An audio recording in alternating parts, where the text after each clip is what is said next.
Hey, Treasure fans, your pal Big D back here again with Blu-ray DVD movie reviews. Since I've had a bunch of time off recently, I've decided to go ahead and start watching movies. I figured I'd do some reviews of some of these movies that I watch. Kind of makes sense to me. Right now, and I've told you this before in the last couple of videos, that I've really been into sword and sorcery lately. So these 5 movies that I watched recently were all sword and sorcery movies. So I want to get started. First one I watched, it's been years since I watched it. It's Cull the Conqueror. If you've never seen Cull, you're missing out. Yes, it's cheesy. It's Kevin Sorbo. It is cheesy as all get out. It's about basically this guy named Cull, who's kind of this barbarian. He ends up killing this king and becomes king. But they fake his death because this lady's trying to take over the kingdom, and he has to fight back. It's got some pretty good music to it, but cheesy as all get out. He uses a battle axe through half the movie. It is cheesy, but this is great. I really love this movie. My wife's a huge fan of it, too. We usually watch it once a year, but I really love this movie. I always forget how much I enjoy it until I sit down and actually watch it, but this is a great movie. If you've never seen it, Cull the Conqueror, man. I'm telling you, 9 out of 10 on this one, my red vine scale. I like it that much. Yes, it's not a serious movie. You can't take it seriously, but the fun factor in this movie outweighs anything else. So, Cull the Conqueror. The next one, these are actually 2 I watched in a row. I've never seen them before, and I picked these up at Rasputin, quite a while ago, and I had yet to sit down and watch them, so I finally watched them. And that is Hercules and Hercules II. Both have the awesome Lou Ferrigno. These movies, let me tell you, I have never seen these before. I didn't know they existed until actually I'd found this one at Rasputin the first time. It was like $5. I picked it up, and then I found this one a little bit later on. It was $6. So I grabbed this one too. These are cheesy. Matter of fact, his voice is dubbed over through the whole movie. That is not Lou Ferrigno's voice. That is somebody else's voice. And I did some research on this movie too, and apparently this movie had a different script to begin with, but it was R-rated. It was a lot more like the Deathstalker movies and a lot more like those other sword and sorcery movies from the early 80s. Sex, violence, all that stuff in there. Lou Ferrigno was not happy about that. He went back and changed the script and wanted to make it PG so it could be family friendly. Well, when they did that, they lost a lot of the story and a lot of other things. So there's a lot of cheese in this movie, a lot of cheese. But I enjoyed it. I had fun with it. I really did. Lou Ferrigno, always been a fan of Lou Ferrigno since I was a kid. Watching The Incredible Hulk. Always been a big fan. I love Pumping Iron. So I've always been a big fan of his. So I did enjoy it. The sequel, this is a little bit rougher. I was reading about this movie, and apparently there's a bunch of extra scenes from this movie they didn't use that ended up incorporated into this one. And matter of fact, a lot of the stuff that's in this movie, my understanding is that Lou Ferrigno had no idea he was even doing a sequel. He thought it was all part of this movie. So this one has less Lou Ferrigno in it than the first one does. It's got even a cheesier story. This one's about this is about Hercules fighting, and he had to fight bears, but it's about him coming out and showing who he is and taking down the bad guy and winning. This one's more about Zeus's, I want to say it was 8 lightning bolts were stolen, and he had to find them all. He had to defeat all these people to find his lightning bolts back, to return his lightning bolts before, everything went awry. But again, he's not in the movie as much. It's got more, these 2 girls are in a lot more than he is. But it's still really cheesy. It's got, matter of fact, they use a lot of the same shots in the movie that was in this movie, so it kind of cracks me up.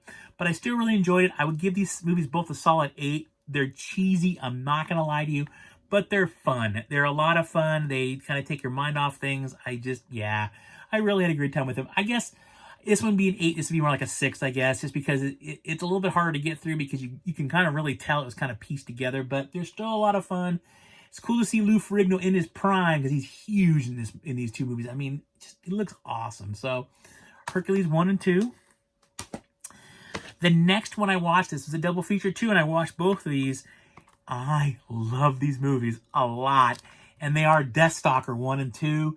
These are great sword and sorcery movies. This one's a little more serious than this one. This one's got a little more comedic overtone. Oddly enough, I think I like this one more than this one, even though they're both great movies.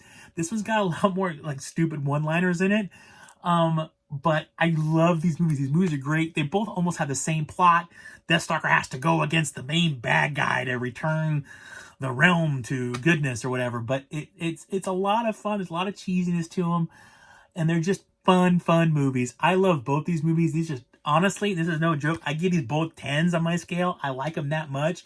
I've probably seen both these at least 10 times a piece. They look great on Blu-ray. I do have you can't really see it behind me. I think it's on that shelf right there. I do have the DVD copies of both these movies. The Blu-rays look much better than that. I gotta say, it's a vast improvement. They look great, they sound great, and they're just a lot of fun. If you've never seen a Deathstalker movie before, just sit down and watch one. I guarantee you'll have a fun, you'll have a fun ride. So Deathstalkers. And the last one I watched, and this one I talked to you about, one I wanted to see go from DVD to Blu-ray, and that is the Beastmaster. I do watch this movie once a year, and actually this copy's not bad. This is one of the early Anchor Bay releases, one of their special DiviMax editions. So the quality's not that bad. It's a little bit better than standard DVD. It's a little bit better than that.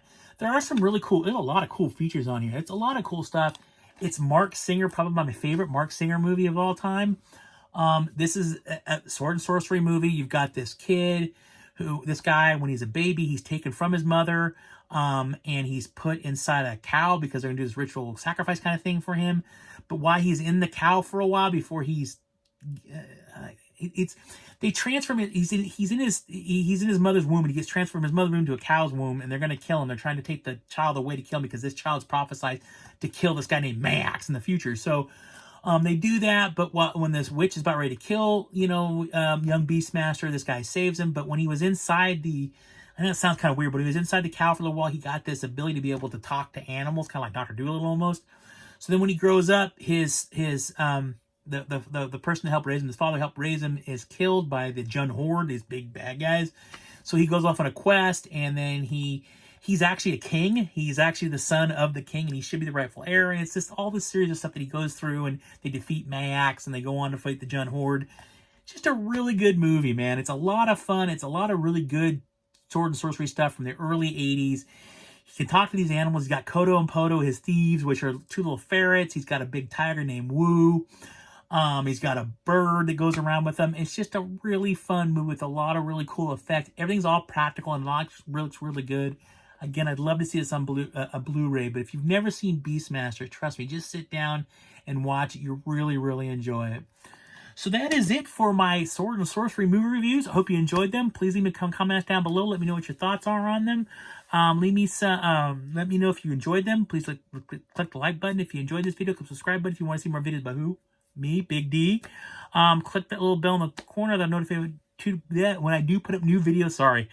Again, thank you guys all for watching. I'll be doing some more movie reviews because I've been watching some other movies recently, so be on the lookout for those. Again, thank you guys all for watching. I truly appreciate it. Everybody be safe out there. Wash your hands. And always keep hunting because you never know what you're going to find. And as always, live long and prosper. Bye.